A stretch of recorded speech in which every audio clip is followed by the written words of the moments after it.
Stephen's son was inside the nation's capital on January the 6th, 2021, and he didn't even get arrested. Actually, at that time, he was chief of the Capitol Hill Police. And we're going to get into what happened on January the 6th with Chief Son. Welcome to The Truth. Thank you for having me on, John. It's an honor to have you here. I have been familiar with you for quite a few years, and I do consider you one of the casualties of January the 6th because you resigned after 25 years with the D.C. police, and then I think it was about 6 years, maybe 5, with the Capitol Hill Police, if I got that right. It was actually little less than 5 years. Yes. With the United States Capitol Police, and right when I was forced out by Nancy Pelosi. Yeah, so let's just say 30 years approximately of combined service to our country and the national capital, and Nancy Pelosi had the audacity to drive you out. What was going on?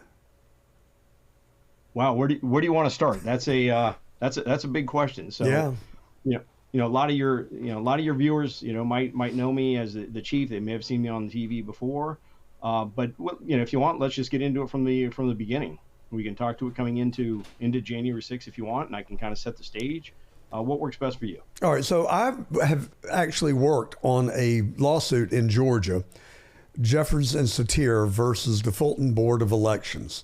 I have seen the evidence. I have spoken with the forensic accountants. I have been able to talk to 4 eyewitnesses, each who independently testified that they saw a pallet full of absentee ballots, all scored identically and apparently not touched by the human hand, that waited in the State Farm Arena to be tabulated.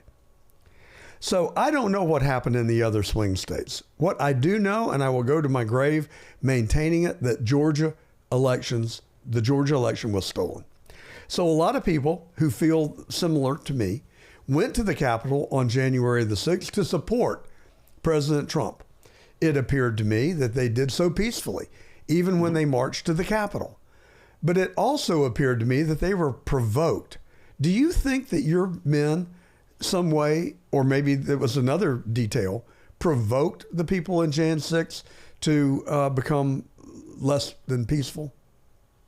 So, we've jumped a little bit from the initial question. So yeah, we're gonna weave our way back. It's okay. We're gonna be here. Yeah, we'll be here for a little bit. So as long as you'd like. Answer if you want.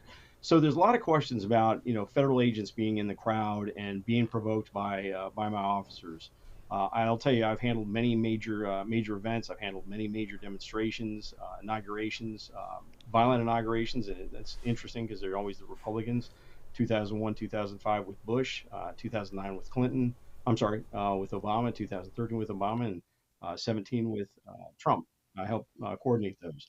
So when you talk about the crowd coming up, it is my firm belief that you had a small percentage within that group that were your real big disturbers. That's a technical term. I'm going to leave out the description in it, but disturbers that were really agitating the crowd, getting them in to move forward, to get into the building. And they were the ones that were being violent with my officers. I'm not gonna try and sugarcoat it. There was groups in there there was people in there that were very, very violent with my officers. I have officers that from various agencies that came to support me, and we'll talk about that. The ones I had to call in that still haven't returned to work because they were hit with a metal trash can that was thrown off a press riser. So there were some violent people in the crowd. Well, do you think those? I've seen these videos where I'm sorry to interrupt you, but that's a federal agent that's kind of saying, "Hey, get in, move forward, keep moving forward." I have nothing to say whether that's true or not true, but if that is the case, that is absolutely uncalled for and shouldn't have occurred. The fact that there's possibly federal agents in the crowd isn't surprising. It shouldn't be shocking to anybody. If you're going to have a large event in Washington, D.C., there's going to be groups. You have a number of agencies down there, everything from Secret Service, you have Federal Protective Service, you have Park Police, you have Capitol Police, you have Metropolitan Police, and they all usually will have people assigned to what's called the Joint Terrorism Task Force, or the JTTF. To have people from the JTTF deployed, monitoring crowds during July 4th celebrations, during different events, is not unusual. So to have federal agents out there wouldn't be unusual. to have them instigating in the crowd would be absolutely uncalled for. Well, do you think any of your men provoked the people that were in the crowd? Because we did see tear gas being fired and supposedly plastic bullets. I mean, who would have unleashed that on the people that were there? So that would have been unleashed by either members of my agency, the United States Capitol Police, Metropolitan Police. I ended up calling in 17 law enforcement agencies when I couldn't get approval of the Capitol Police Board to bring in the National Guard, which was within eyesight of the Capitol, to quell this. I had to bring in other agencies that were brought in. They were brought in. They used their what they call CDU, civil disturbance type of training, applying less lethal type of munitions for it. So that would have been occurring under the direction of people outside. So if you want, we can talk about what I was having to deal with inside the Capitol while that was occurring outside the Capitol. Well, we'll definitely get to it. My attention. I've got some questions I'd like to ask you before we go there. Like, for instance, did Michael Byrd work for you, or was he assigned to another agency? He was assigned to the United States Capitol Police. Yes, he was a lieutenant that was assigned to what we call our Chambers Division. So he was within the United States Capitol Police. That is correct. So do you think he acted lawfully when he shot and killed Ashley Babbitt? So let me tell you how the information, because like you going in and working with the ballots that you had seen. I'm 30-year law enforcement. I'm going to give you the facts as I know them. So the investigation, I was there. I was on the phone with the Pentagon when Michael Byrd was involved in the shooting.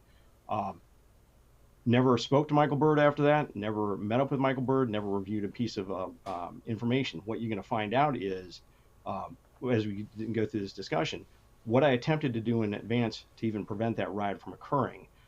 But within 24 hours, Speaker Pelosi demanded my resignation, forced me out. And then the very next day, the Capitol Police Board ordered me out of my office, and I got stripped and never had access to any part of the investigation, the review of the facts, the review of the U.S. Attorney's Office, or the review with the FBI. So I can't tell you, how they came to their conclusion that it was a justifiable shooting.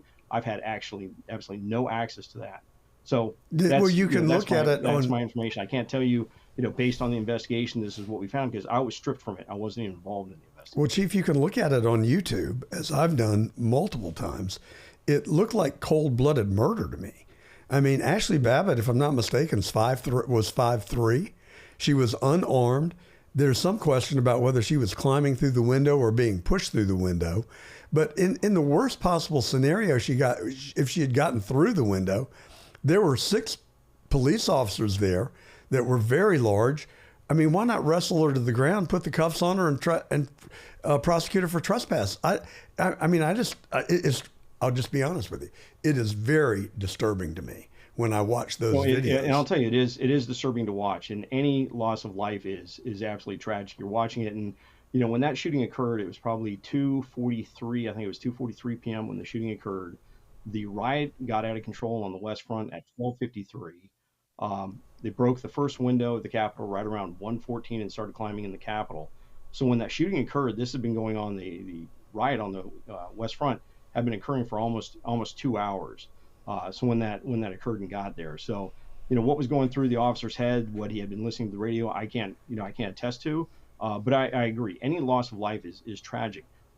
Well, I think it goes beyond loss of life. I mean, to me, it was unjustifiable use of deadly force when she did not appear to be threatening to me, much like I would classify the death of Roseanne Boylan. What do you think?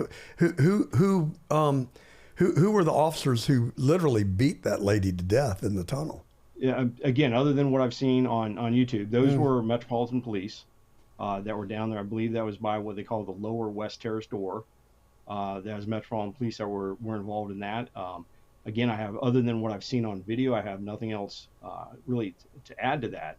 I'm just, I'm thankful there wasn't a greater loss of life. I'm thankful that there wasn't a greater use of force. And you're going to be shocked when I tell you this. That night, the night of January 6th, at approximately 10 o'clock at night, I was called onto a conference call where I had a member of Congress screaming at me, a Democrat from the state of Ohio, screaming at me about why I didn't order my officers to open fire on the crowd. So think about that. We had one person that was involved in the chambers. Again, he's filling a protective mission. I tend to wonder what would have happened if you had this happen at the Secret Service at the White House, if you happen to have this at the State Department, something like that. Would you have the same situation where somebody in a protective mission are faced with that? But nonetheless, could you imagine if a chief of police ordered a crowd to open his officers to open fire on a crowd? That's unbelievable. Well, the last time I can remember that happening was at the Kent State University in the Vietnam era, and I thought that it was a low point in America's history. I would put this January the 6th in a similar category because these were mostly peaceful people that were there in earnest, in good faith, that intended to do harm to no one. I'm not saying there weren't bad actors, but even I don't know what the response should be when someone throws a dangerous object at a police officer. I would think there would have been enough police officers, again, that they could have been subdued and arrested. But there were a lot of people in that crowd who were angry, and they got more angry as the day goes on. And I'm not trying to be judgmental, but I am very judgmental when it comes to Ashley Babbitt and Roseanne Boylan. I mean, that D.C. police officer appeared to be angry, and she was unconscious, and he continued to beat and kick her. I just don't understand. And I don't know where that guy is now, but I hope he's retired and maybe in some sort of a program to deal with his anger. But that's an unnecessary loss of human life, in my opinion. What about Brandon Fellows? Are you familiar with him?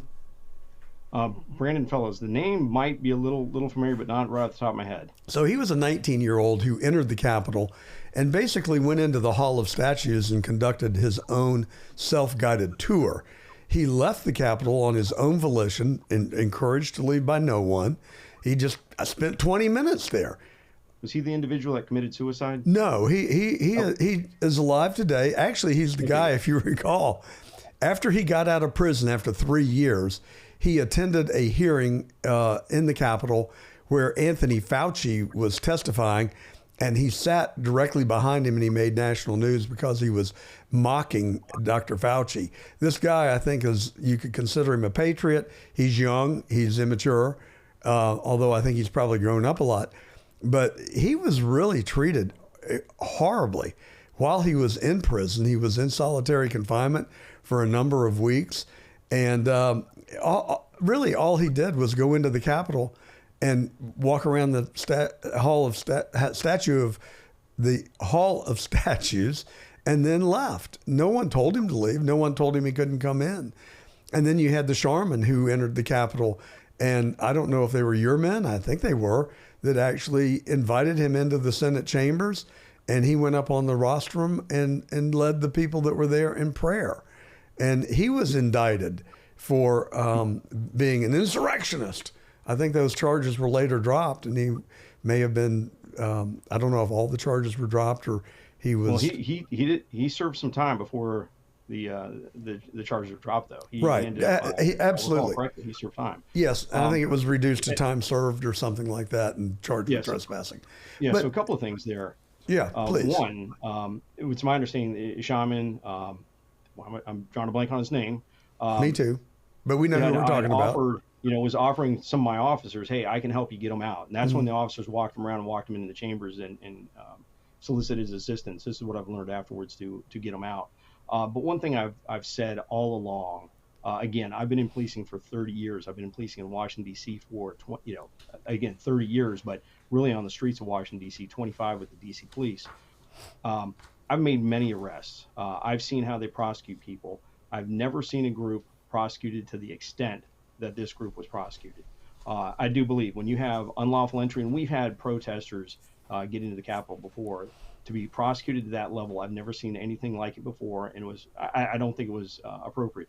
There were some people in that crowd that were violent.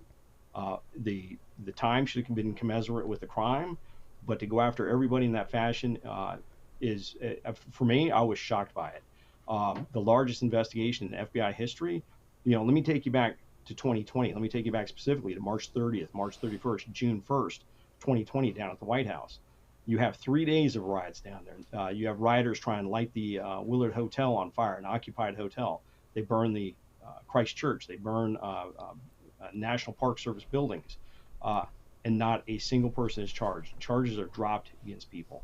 That is unacceptable. People want to refer to January 6th as an insurrection. That, if you want to call that an insurrection, shutting down the White House operation, forcing the White House, the first family, into a nuclear bunker, then that's as much an insurrection.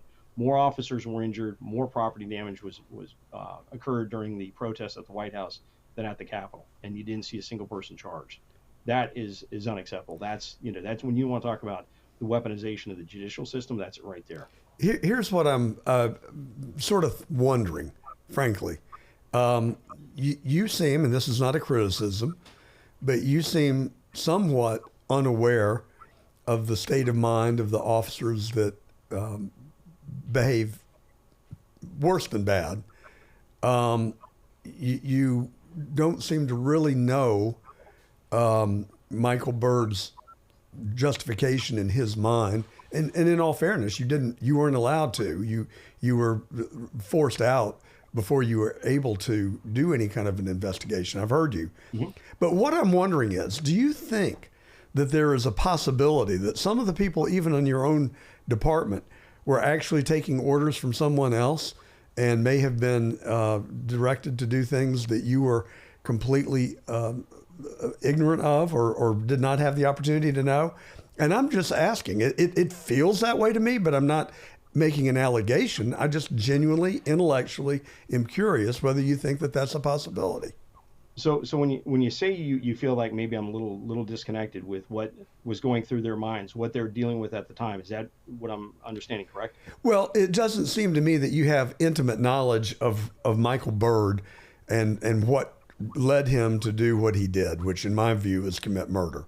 And then the DC officer who beat Roseanne Boylan, literally beat her to death, you would not necessarily have any insight into him because he wasn't under your command. But we talked about officers that were under your command firing plastic bullets and shooting tear gas or whatever it was into the crowd.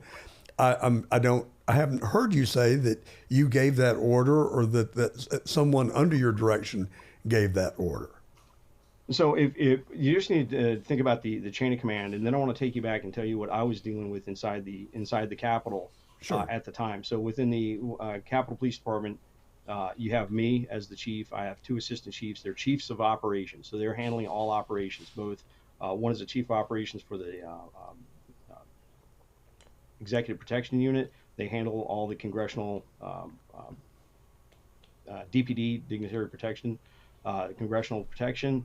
The plainclothes officers that are much like Secret Service agents, and also Intel. My other assistant chiefs handles all uniformed operations. So they're in the command center with me. They handle what's going on out in the field. There's an incident commander out in the field, but I'm in the command center. So to give you an idea of what I'm dealing with, and January 6th was preventable. I don't know if you want to go back to January 3rd, 3 days before January 6th. I had requested Absolutely. National Guard. What's that? I'm sorry. Absolutely, please. That's okay? Yes. Anything you want to talk about, you've got an open invitation. And really, John, I'm happy to talk about anything. I'll give you as much information as I possibly can. If there's some reason I can't, I'll tell you why I can't. And if I don't have access to the information or never had it, I'll tell you that as well. Fair enough. So I'm not coming in here saying, hey, this is off limits or this off limits. I'm going to tell you if I can't explain it why. So I've got these chiefs of operations. I'm in the command center. So got distracted there for a second. So January 3rd, if you look at the Capitol Police, I'm the only chief of police in the United States of America that has to go and request permission from a Capitol Police Board to bring in any resources for my men and women. It's 2 U.S. Code 1970. You can look it up. Make sure you look it up before December 2021 because they changed it based on what you're about to hear. So I go and I ask the Sergeant Arms, first the House Sergeant Arms, Paul Irving, who reports to Speaker Pelosi, for the use of the National Guard. National Guard is going to be in town. They're going to be assisting the DC police. All I wanted was unarmed National Guard to help support my perimeter. I only had 273 officers to support a fairly large perimeter and also be response officers. There are CDU officers. I went in about 9:35 in the morning. I've turned over all my phone records. I've turned over all my video transcripts. They have access to everything. All my records off my computer, everything. It's funny. I turned over all my stuff, and the person that's in, Speaker Pelosi was off limits of the January 6th committee. So anyway, so I go in, I request federal support. Paul Irving tells me I can tell he doesn't like it right off the bat. He's concerned for the optics of National Guard troops on Capitol grounds. I explain it's to help support my perimeter. He says no, the intelligence doesn't support it. And then he refers me over to who's called Mike Stinger. Mike Stinger is the Senate Sergeant Arms. So the Capitol Police Board is made up of 4 people: the House Sergeant Arms, the Senate Sergeant Arms, the Architect of the Capitol. It's also made up of me. I'm the 4th person. Those 3 people that I told you about are all politically appointed. They're the only ones that have a vote on how operations are handled for the United States Capitol Police. I'm the one with probably the most extensive law enforcement experience, and I don't even have a vote on how things are handled. To give you an idea, I have to go to them, like I wanted to give tasers to my officers. I have to go to them to get permission. I have to go to them to put my officers in hard gear. I have to go to them to put up fencing. I have to go to them to give my officers water on excessively hot days. That's how extensive it is. So they even, and what it says for federal troops to come, for federal assistance to come, they then have to get concurrence from leadership, which is Schumer, McConnell, Pelosi, Clyburn, you name it. It's the congressional leadership, and it's in the law. So I go, ask Paul Irving. He says no, refers me over to Mike Stinger. I go over to Mike Stinger. He's not in his office. I come back about 11:35. Again, this is all on video transcript. Come back at about 11:35. He's suiting up to go to the swearing-in ceremony, because this is Sunday, January 3rd, the first day of the 117th Congress, when they swear everybody in. Mm-hmm. Go over to see him, and I could tell as soon as I walked in, he knew I was coming to ask for the National Guard. He wouldn't approve it. He's getting ready to go out the door. He comes up with that idea for me to call the General Walker of the United States, of the DC National Guard, and ask if we need their assistance, how quickly could they get there. I said, listen, I need them for the perimeter. If we need their assistance, that's going to be too late. He says, give them a call, and we'll talk later. I later found out that Paul Irving had called him and told him, son's coming over, asking for the National Guard. We got to come up with another plan. We'll never get this by Pelosi. That's what he told me. And I know I've got the date down. I think it was April 8th, 2021. I had lunch with him, and I asked him, how do you know I was coming? And he told me. So here I am, January 3rd. I've asked twice. I've been denied twice for National Guard assistance. Many of your viewers probably have heard, did President Trump offer National Guard? I can tell you for a fact. I can tell you for an absolute fact. A person by the name of Carol Corbin from the Pentagon. She handles all the coordination of what they call DSCA, Defense Support for Civil Authorities. She contacted one of my deputy chiefs and said, is Capitol Police going to be requesting National Guard assistance? It's the process. It goes through the process. By law, I had to tell her no, because I'd been denied, and I cannot request it without that law being approved. So here I am coming into January 6th. Don't have the support I would like on my perimeter. We're there, 12:53 p.m. Now let me paint a picture for your viewers. I'm sitting in the command center. Command center is a large, probably 30 by 40 foot room. Got video screens on the front and 2 side walls.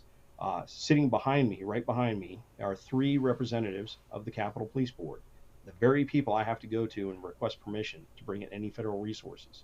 Sitting to my right is my Chief of Operations for Uniform. Sitting to my left is Chief of Operations for Dignitary Protection and Intel, and then General Counsel, some other people there. But anyway, so that sets the stage. 12:53, 12:40, 12:41, I think it was, we get the word on the pipe bomb at the RNC. So I start sending resources over to the pipe bomb. We had been watching part of the president's speech up on the screen, turned down the speech. We have the pipe bomb. I'm sending some resources over there and kind of watching that closely. Then 12:53, somebody says, hey, we have a large group approaching our west front. I look down. I see hundreds of people coming across what they call Peace Circle and the Maryland Avenue. Coming up, and we have bike rack there. Look down, we have the video screens up there. I see the officers down there. They're wearing soft gear. They were supposed to be in hard gear. They're already supposed to be in hard gear because they're on the perimeter and they're response officers. And that's based on after action reports. But anyway, and I see them get up there.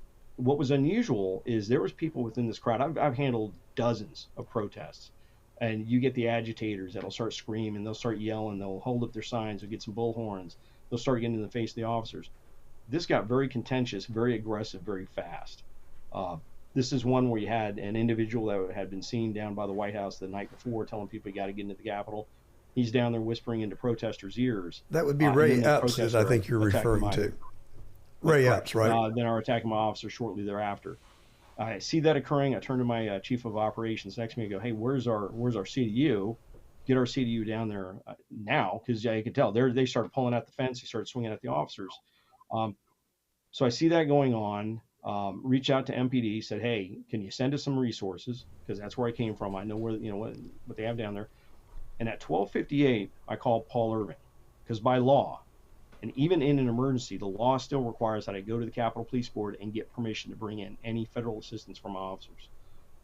I called Paul Irving at 12:58, said, "Hey, we're getting our rear ends handed to us on the West Front. Need that approval for federal assistance now."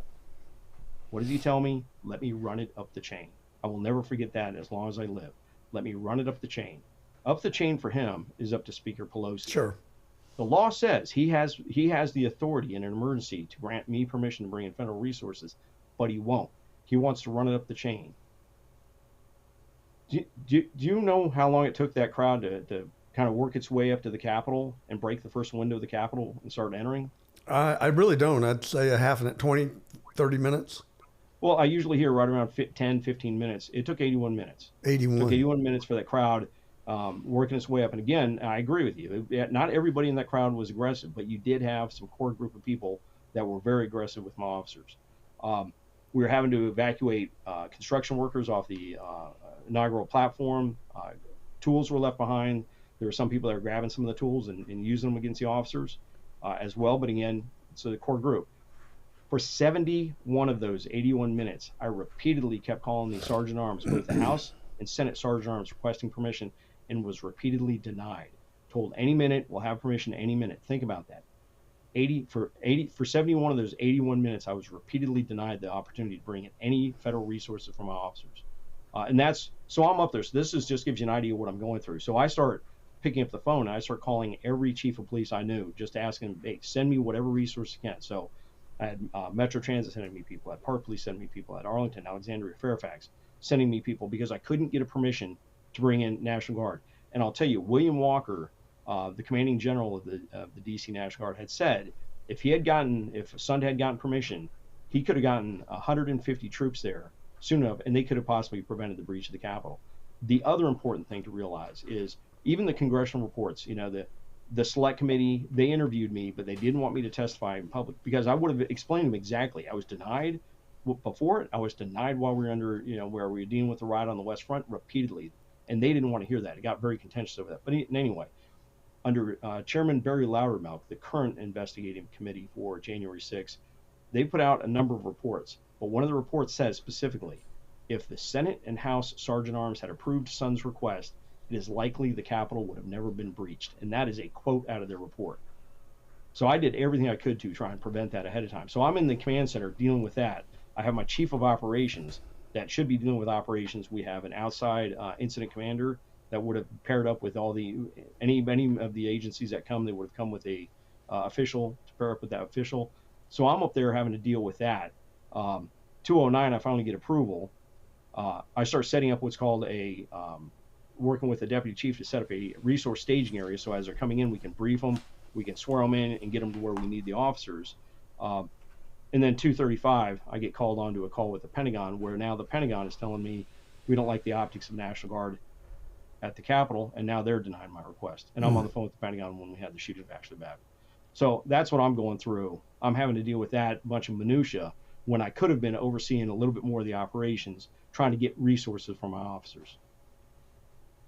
Well, I know that was a very difficult day for you, and it's probably been a very difficult several years coping with it.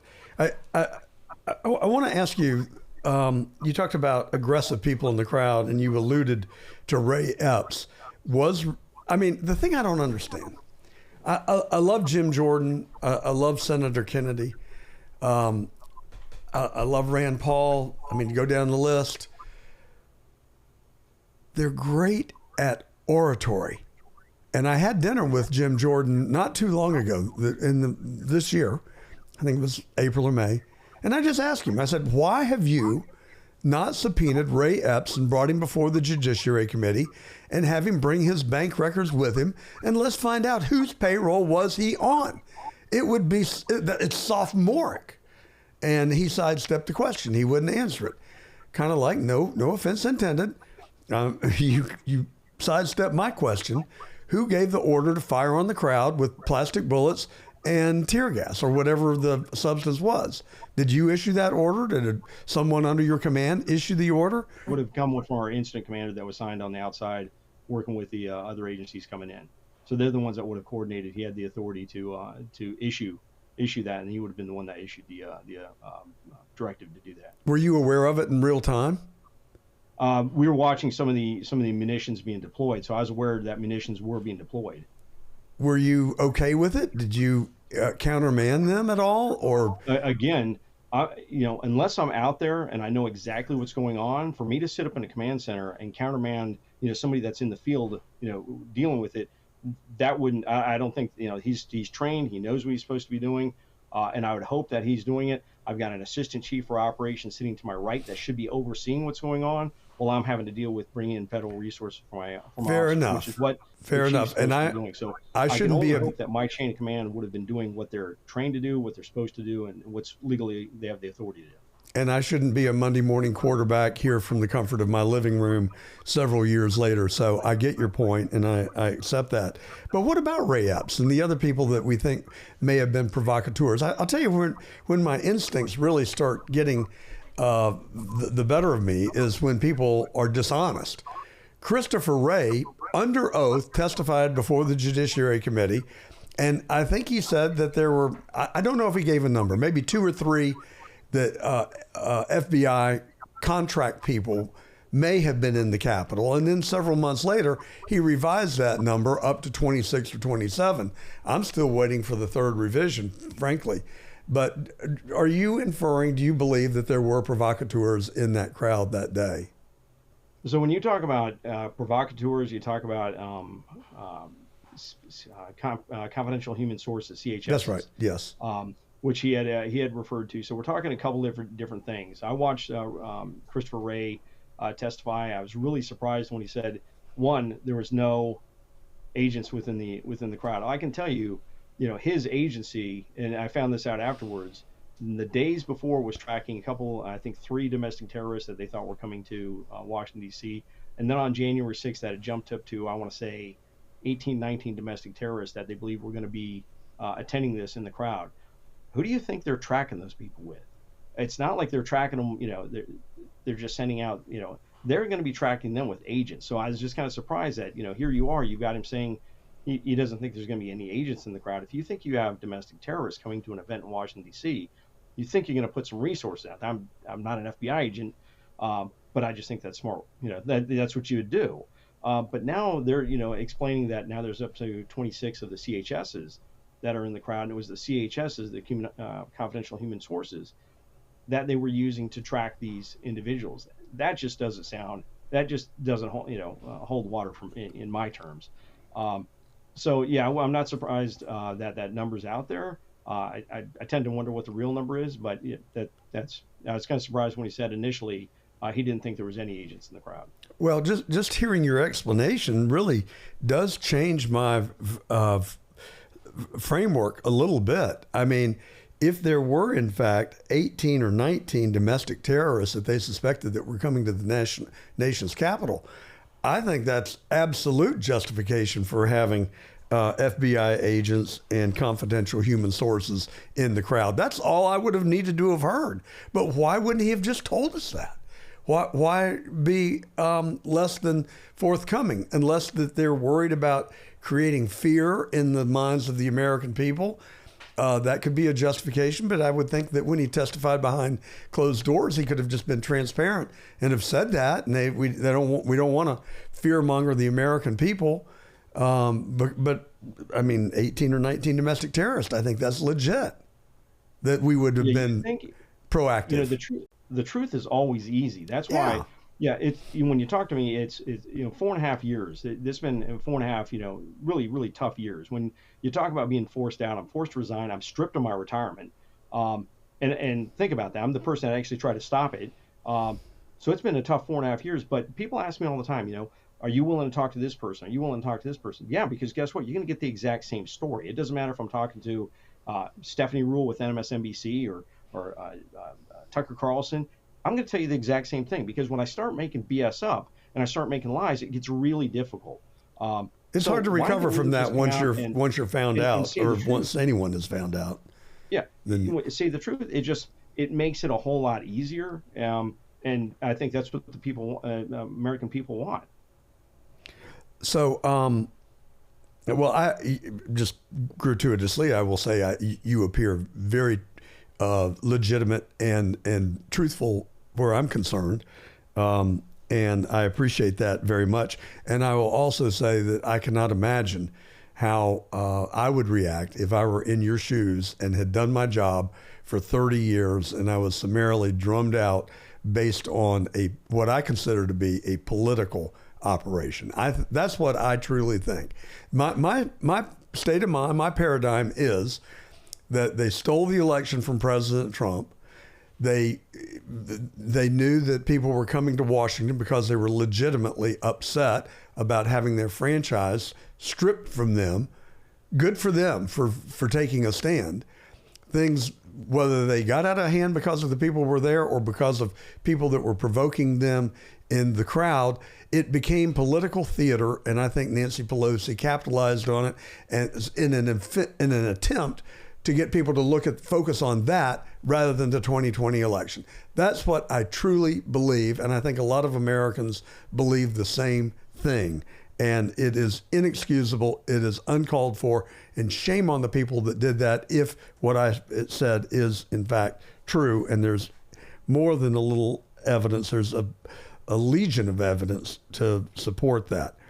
So, Yeah, well, I'll tell you, when you look at it, one, I've had a number of people said, yeah, you had to be stripped out of there because you had too much information, and it would have gone against what they were trying to do. And two, people, I try not to be a conspiracy theorist. I try and work by facts. For me, it's all about facts. Give me the facts. I'm going to try and analyze this. But when you sit there and begin to analyze and look at exactly some of the obstacles I faced dealing with, trying to get resource in advance, people ask me all the time, well, what do you think? This could have happened. It doesn't take much to start going down that road, because think about who benefited the most out of this. Who dragged this on, who turned it into, making, half the American voters the most, virulent criminals out there. It's terrible to look at it that way and think that something like that can happen. But you just, it's tough when you're looking at these things to not, look at some of those rabbit holes, and it's easy for people to go down some of these rabbit holes. well, I mean, I was taught in law school that you develop a theory of the case and then you go try and prove or disprove the theory. And so I think that's what we're actually doing. And, I heard you, I get it. I probably sound like a conspiratorialist, but I think that's the same strategy that has been used for decades to chill people's free speech and cause them not to look into things. I mean, we've been told for 65 years that John F. Kennedy was shot and killed by a lone crazed assassin, Lee Harvey Oswald. And now we know that it was a massive conspiracy conducted by the new president of the United States, the head of the FBI, and the ex-head of the CIA. It was a government operation, and they killed the 35th president of the United States. I think their names should be ripped from the buildings. I think they should be held accountable in memoriam, and I think this country really needs a cleansing. All the secrets need to come out. All the political shenanigans need to come to an end. And when I was younger, even, when things were contentious, Reagan and Tip O'Neill had plenty to argue about. But they could have dinner together and they could have a cocktail together and pat each other on the back as they're walking out the door. That is just completely absent from today's governance. And I wish we could figure out a way to get it back. But I think it starts with everyone I mean everyone, Republican, Democrat, black, white, straight, gay, I don't care what the classification is, coming together in good faith with the question, what's the best for the American people? And if that could be the litmus test for all of this stuff, I think we would get along. I think we would have a loving, harmonious country, and that we would restore the moral authority to lead the world, which we so desperately need right now. Yeah, so a couple of things if I can comment on that. Sure, One, please. I'm glad that more information is being released. More, like it said, you talked about some of the files, JFK assassination files being released. I still think that Barry Loudermilk has now been approved to continue the January 6th investigation. I think more will come out of that.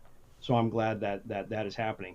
And I agree with you 100% that this division within the country is not helping anybody. It's helping a group that probably wants to see the United States eventually fail. It makes you wonder, doesn't it? Incredible country. It's a great country. It's a very young country. And I would love to absolutely see this country last. I've got kids. I want to see it for my kids, my grandkids, because it is the country of hope, the country of freedom, the country of, I mean, this is why so many people want to come here. And you have, some people that are just don't seem to be for that. The one thing I would say is people need to start being a lot more critical of the information they're getting. When I talk to young kids nowadays, especially kids going off to college, when teachers tell you something, don't just take it on face value. Do a little research, dig into it, find out the real truth. Because, the truth may not be over here, may not be over here, but if you find it's probably going to be somewhere in the middle, you need to know that truth. You need to vote based on that truth. Well, I'll tell you where you can find the truth. Right here on the John Fredericks Radio Network every Saturday and Sunday between noon and 2. We're also on cdmpress, and we're also we also live stream all across the web on the traditional web services like YouTube Live and Getter, Rumble, X, Facebook, and so forth. We're talking to Stephen Son. He is now the retired chief of the Capitol Hill Police. He was there on January the 6th and resigned the following day. And I think that's a huge loss for our country, frankly. So we've had a really roving conversation, and I think that there's a central theme lurking just below the surface. Do you believe that there is, in fact, a deep state, that it exists and it is real, and that it is a cancer on our country? There's a couple different ways of defining what you call a deep state. I think there's probably, different people within politics that work together. If it, you call it deep state, working underneath, that have maybe their own agenda. I may look at, maybe I call it something else, but I do think there are people that kind of work together to push initiatives, and they might try and push them, behind the scenes, out of public eye. To push things through, and that's not the way politics should happen. I think everything should be above board, should be within the light, so you know what's going on. But yeah, having lived in Washington D.C., it is, it's an interesting place to see operate. But I do believe there's a lot of stuff that happens below, under the surface. So I don't know if that may be someone's definition of deep state, but I do think there's people that coordinate together and try and make things happen. Again, I'm not, this may be just how politics work. Well, deep state to me, politicians are going to work together to push different initiatives and stuff like that. And if that's what you want to refer to it, that may be how it works. But that's not, I don't think that's how politics or how our government should operate. Well, we're in total agreement on that point. It is my considered belief that Donald Trump is in the process of dismantling the deep state or bad actors within our federal government, call it whatever you will. And I think it began with Tulsi Gabbard actually firing, I think the number was 35 or 40 NSA employees who she concluded were not loyal to our country, that were operating outside the chain of command. And darn if she didn't just discharge another 27 this week who had direct ties to Russia. I think what we're going to see is Russia will be the first chapter of the book. The American people are going to learn all the facts, the good, bad, and the ugly. and that it has come out. At some point, the mainstream media, I think, is going to be forced to reveal the information that has been disclosed, or else they will lose what little credibility they have with virtually anyone. And then I think we're going to discover that the 2020 election was, in fact, stolen. I think we saw the first salvo of that this week when Donald Trump said he was going to end paper ballots and get rid of the voting computers. And then there's one last one that I'm really disturbed by and I'm concerned about.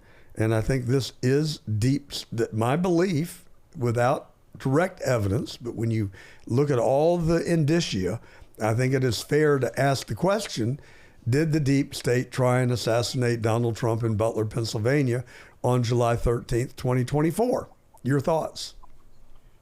Wow. Yeah. How does this young kid get past all that security? There were so many laps. I've been involved in the protection of every living president. I've moved the president. So when the Secret Service moves with the motorcade, you always see the motorcycles that are out there. Those are DC police motorcycles, Park Police, and Uniform Division Secret Service Police that are moving. I've moved the president hundreds of times, worked on hundreds of site details, and it's a very strict process that it goes through to set up very strict security. How that happened, that is extremely concerning. That kid that age, and you hardly hear anything more about it. And there's so many things, whether it's the Tulsi Gabbard, some of the stuff that's coming out now with Russiagate, it's not being covered the way you'd expect to be covered in the media. Some of these things should be the biggest controversies that you've heard in our history, and they're not being covered. And I think you'd mentioned that Donald Trump was looking to get rid of the paper ballots. He's looking to get rid of the mail-in ballots. I think paper ballots. Oh, I'm sorry. Did I misspeak? Definitely the mail-in ballots. The paper ballots are going to replace the machines. So I may have, forgive me, I'm getting old. No. I just want to clarify that because. Totally. Thank you for doing that. I always like grabbing that paper ballot and walking it in myself and pushing it through the machine. Maybe it's a little bit higher level of confidence or something. I hope it's right. But, it'd be, anyway. Well, it's something that can also use to provide an audit if there is suspicion of bad dealing. Yeah, 100%. Our election should be the most secure in the country. Think about it. When we had COVID, you had members of Congress that were allowed to do voting. And they didn't have to come down to the chambers. They could do voting at a distance. But there were several levels of secondary, tertiary verification of who they were before they could vote. It's not like they didn't need their ID, didn't need anything, go down and vote. That's crazy that you're not going to have ID associated with voting. That's stuff like that. That's crazy, and I'm glad that they're finally putting some teeth there to our rules. Before we move on from Butler, you talked about or alluded to Thomas Matthew Crooks a few times, not by name but by inference. And I would encourage you, as a police officer and someone trained in investigations, to go back and look at a guy named Maxwell Urich.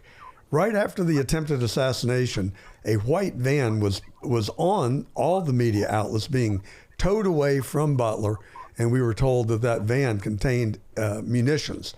Well, it turned out that it was titled to Urich Munitions in Mesa, Arizona, and this guy, Maxwell Urich, was a very suspicious actor. He had been in Portland, he had been in Atlanta, he had been in D.C. and other places where riots occurred in 2019. We've also been told or learned that he fought in the Ukraine and that he knew the West Palm Beach would-be assassin Ralph.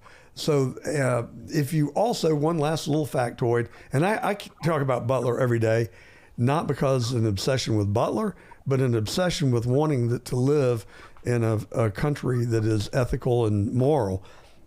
And I don't think we've been told what happened there. I don't think that we know the facts completely. But Maxwell Urich had worn gauges that he removed from his ear. And Crooks never had a pierced ear. If you zoom in on the body on top of the AGR building in Butler, you can see a noticeable scar on the ear of the corpse. There are a lot of people, myself included, that are curious about whether that was Crooks or maybe it was Urich. Interestingly, Urich's parents filed a missing persons report on him on July the 14th. And to my knowledge, he has not been seen or heard of since. I think it's really creepy and really sketchy what happened there.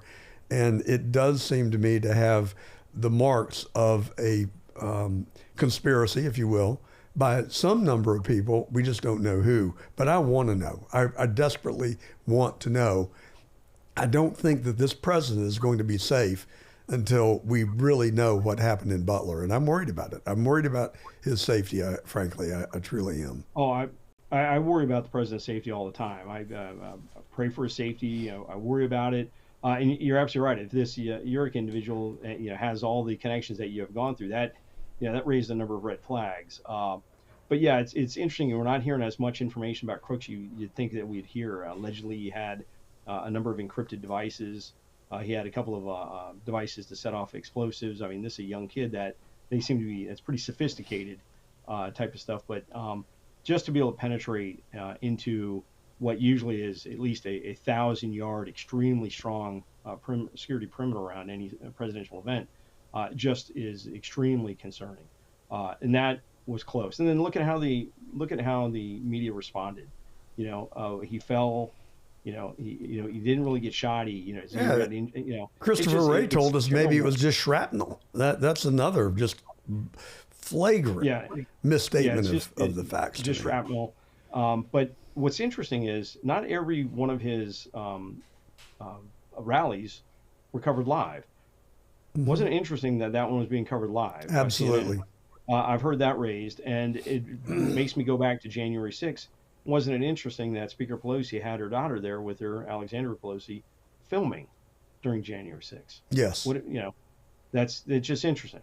Yes, it raises another serious question that we'd like to know. How did she know? How did she know to be there? All right. Well, you've been so generous with your time. I want to ask you about one last thing. I don't pick sides, really. I really only try, as God is my witness, to identify what I truly believe to be the truth. So we had riots in 2019 after the George Floyd died, and he was held under the knee of a police officer with 5 other police officers looking on. And he was saying, I can't breathe, and they did not appear to be resisting. I'm not relitigating that. The point that I'm trying to get to, the reaction was, let's defund the police. Well, that seems to be about the most stupid reaction I could possibly think of.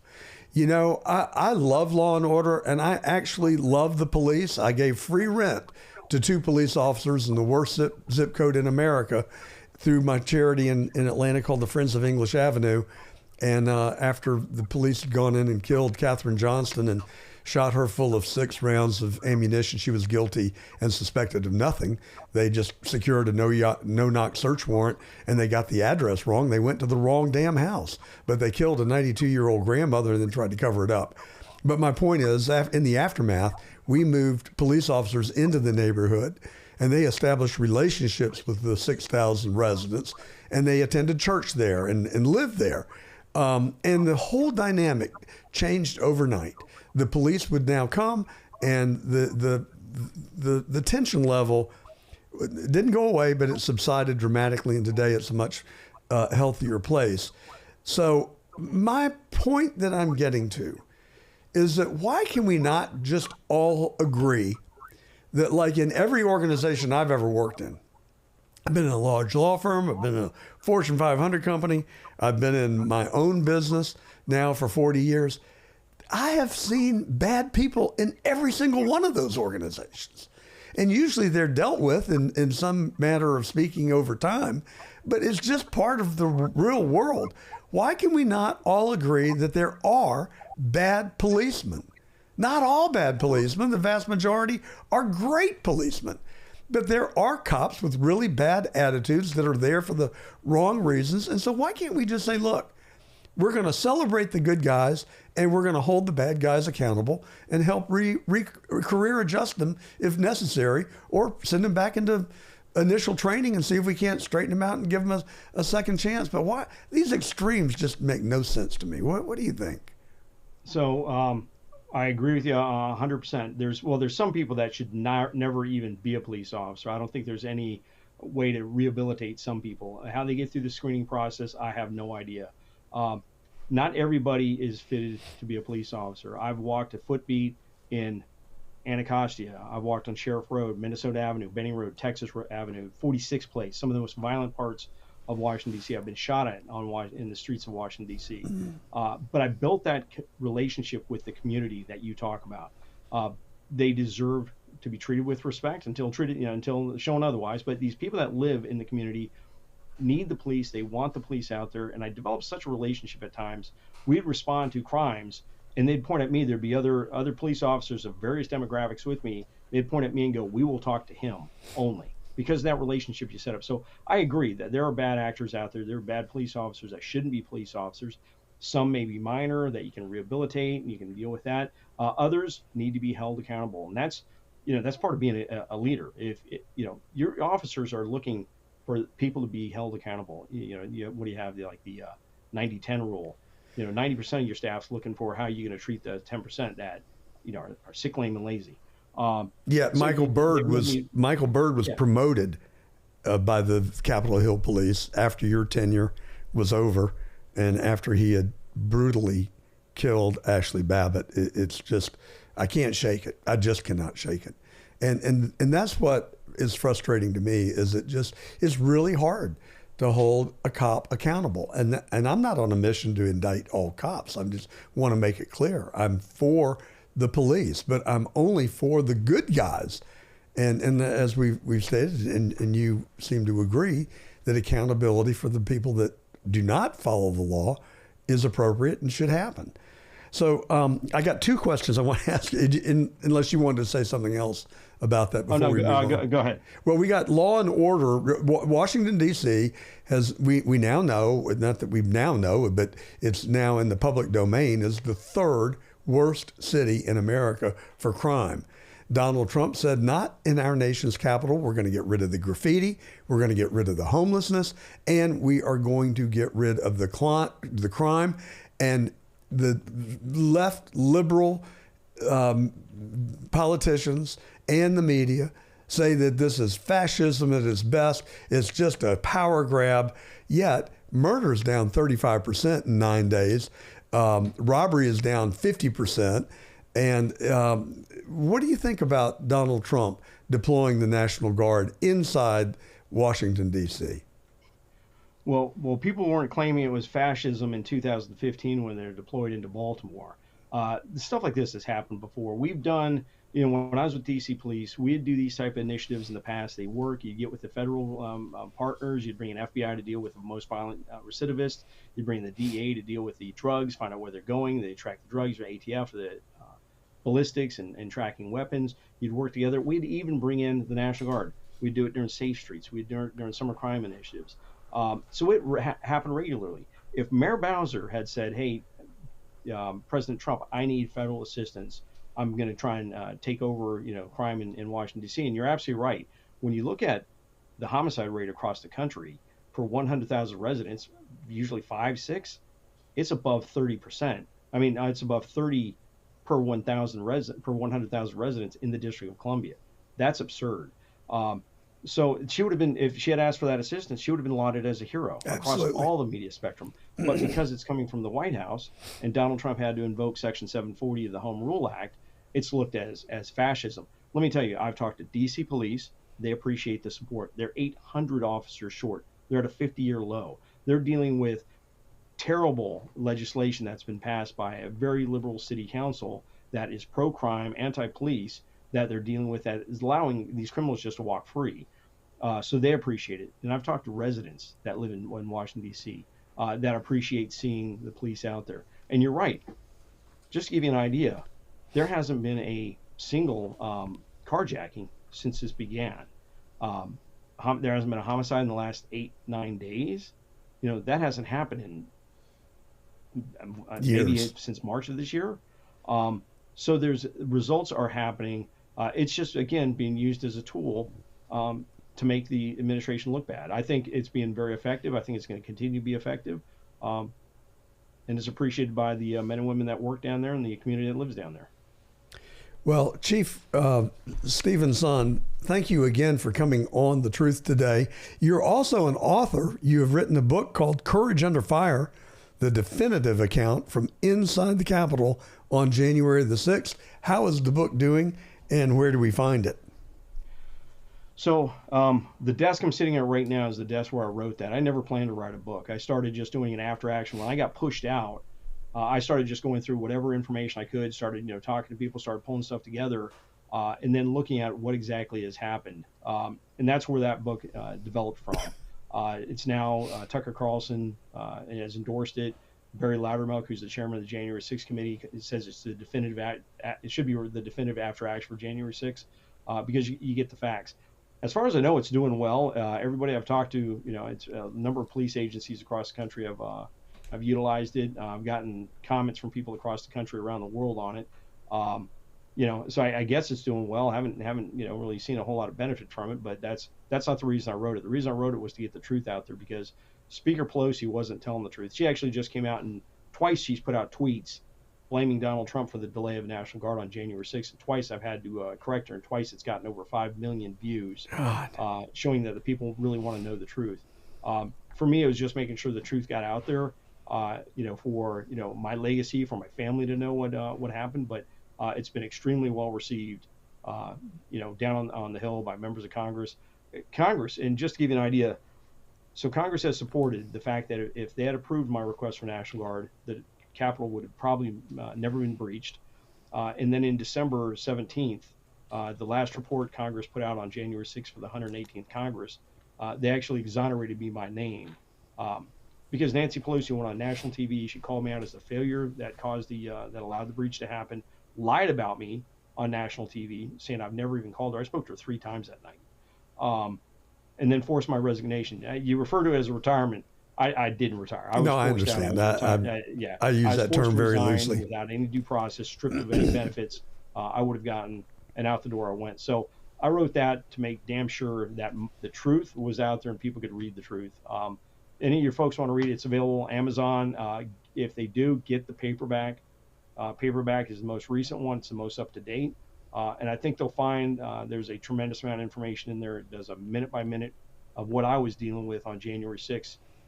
With everything from, internal politics to external politics to the Pentagon.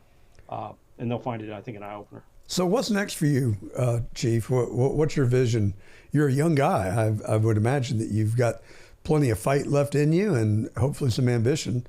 What are you thinking? I like you, support law enforcement, support good law enforcement. I would love to continue to do something in law enforcement.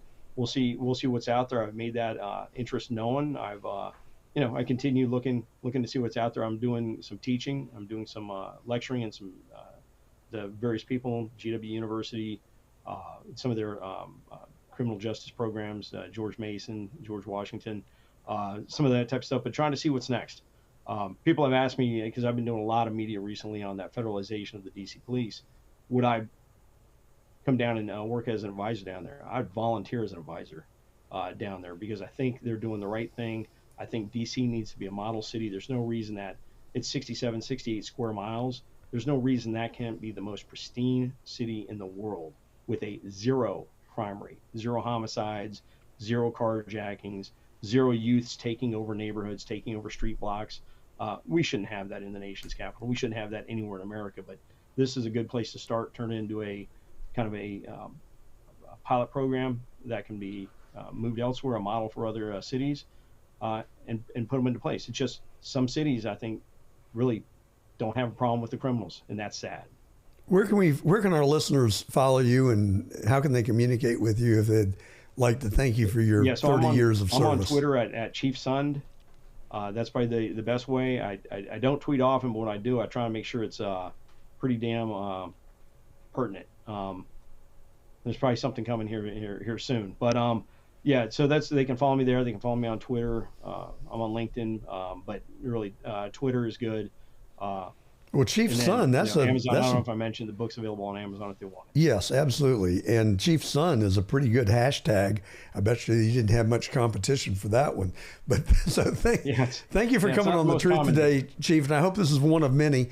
You know, I did not intend to put you on the spot or put you on your heels at all, but I did intend to ask you the hard questions. And I appreciate the fact that you did so without being defensive or taking offense, because it was only in an effort to get the truth. And that's what we do here every Saturday. So thank you so much. No problem at all, and I appreciate the questions. I won't shy away from them. I'll answer them as best I can. Well, indeed, I appreciate it, John. Thank indeed, you did. Courage Under Fire, Chief Stephen Son. An honor to have you on The Truth today. And that is The Truth. I'm John Gordon.